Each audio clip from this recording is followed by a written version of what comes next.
नमस्कार दोस्तों, आज के हमारे इस वीडियो में हम आपके लिए अन्नपूर्णा माता की व्रत कहानी लेकर आए हैं।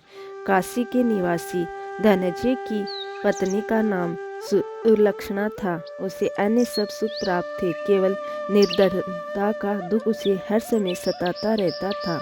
एक दिन सुलक्षणा अपने पति से बोली, स्वामी आप कुछ करो तो काम बने, इस प्रकार कब तक चलेगा। सुलक्षणा की बात धनंजय के मन में बैठ गई और उसी दिन विश्वनाथ शंकर को प्रसन्न करने हेतु पूजा में बैठ कहने लगा, हे देवाधिदेव, मुझे पूजा पाठ कुछ नहीं आता है, केवल तुम्हारे भरोसे बैठा हूँ। इतनी विनती कर वह 3 दिन भूखा प्यासा बैठा रहा। तब प्रसन्न हो शंकर ने उसके कान में अन्नपूर्णा अन्नपूर्णा अन्नपूर्णा इस प्रकार 3 बार कहा। यह कौन क्या कह गया। इसी सोच में धनंजय पड़ गया कि मंदिर से आते ब्राह्मणों को देख कर पूछने लगा, अन्नपूर्णा कौन है। वे बोले, तू अन्न छोड़ बैठा है, सो अन्न की बात सूझती है, जा घर जाकर अन्न ग्रहण कर ले। धनंजय घर चला गया, स्त्री से बात कही। वह बोली, स्वामी चिंता मत करो, स्वयं शंकर जी ने यह मंत्र दिया है, वे स्वयं ही इस मंत्र का खुलासा करेंगे, आप फिर जाकर उनकी आराधना करो। धनंजय फिर जैसा का तैसा बैठ गया। रात्रि में शंकर जी ने आज्ञा दी कि पूर्व दिशा में जा, वहाँ इसका योग लगेगा और तू सुखी होगा। महादेव बाबा का कहना मानकर वह पूर्व दिशा को चल दिया। वह अन्नपूर्णा जपता हुआ रास्ते में फल खाता, झरनों का पानी पीता हुआ जाता था। इस तरह कितने ही दिन बीतने पर वहाँ उसे अति रमणीक वन दिखा। एक सुंदर सरोवर के किनारे कितनी ही अप्सराएं झुंड बनाए बैठी थी। एक कथा कहती थी और सब माँ अन्नपूर्णा इस प्रकार कहती थी। आज ही इस प्रकार व्रत का आरंभ था। धनंजय ने उनके पास जाकर पूछा, हे देवियों, आप यह क्या कर रही हो। वे बोली, हम माता अन्नपूर्णा का व्रत करती हैं। इस व्रत के करने से क्या लाभ होता है, इसकी विधि मुझे भी कहो। वे कहने लगी, इस व्रत को सब कोई कर सकता है।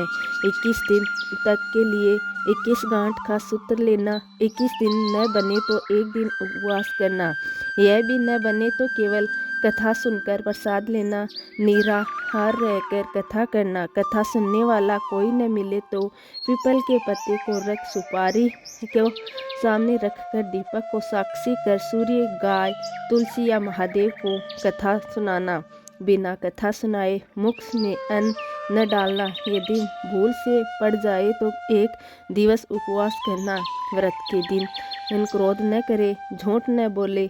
धनंजय बोला, इस व्रत के करने से क्या भला होगा। वे कहने लगी, इसके करने से अंधों को नेत्र मिले, लूलों को पग मिले, निर्धन को धन मिले, बांझ को संतान मिले, मूर्ख को विद्या आवे। जो जिस कामना से व्रत करे, माँ उसकी इच्छा पूरी करती है। वह कहने लगा, बहनों, मेरे भी अन्न धन विद्या आदि कुछ भी नहीं है, मैं एक दुखी ब्राह्मण हूँ, मुझे इस व्रत का सुख दोगी। वे बोली, हाँ भाई, तेरा कल्याण हो, हम तुझे देंगी, इस व्रत का मंगल सूत्र ले।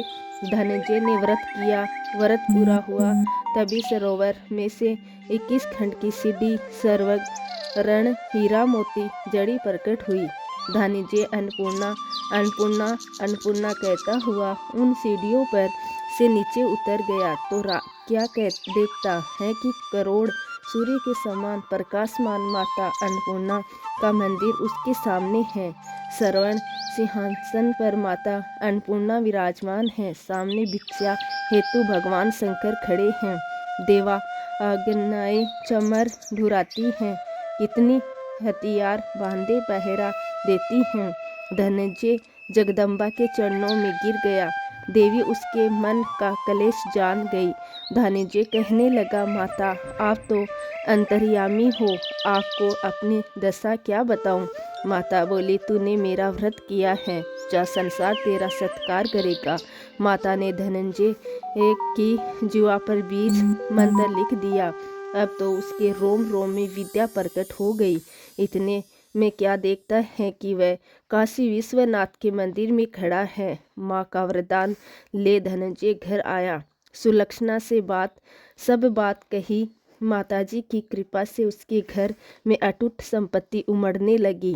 छोटा घर बहुत बड़ा गिना जाने लगा। संबंधी लोग कहने लगे, बिना संतान इसका भोग कौन करेगा। सुलक्षणा की संतान नहीं, इसलिए तुम दूसरा विवाह कर लो। अनिच्छा से धनंजय को दूसरा विवाह करना पड़ा और सती सुलक्षणा को सौत का दुख उठाना पड़ा। इस प्रकार दिन बीतते गए। फिर अगहन मास आया। नए बंधन से बंधे पति से सुलक्षणा ने कहा कि व्रत के प्रभाव से हम सुखी हुए हैं, इस कारण यह व्रत हमें छोड़ना नहीं चाहिए। यह माताजी का प्रताप है जो हम इतने संपन्न और सुखी हैं। सुलक्षणा की यह बात सुन धनंजय व्रत में बैठ गया। नई बहू को इस व्रत की खबर नहीं थी।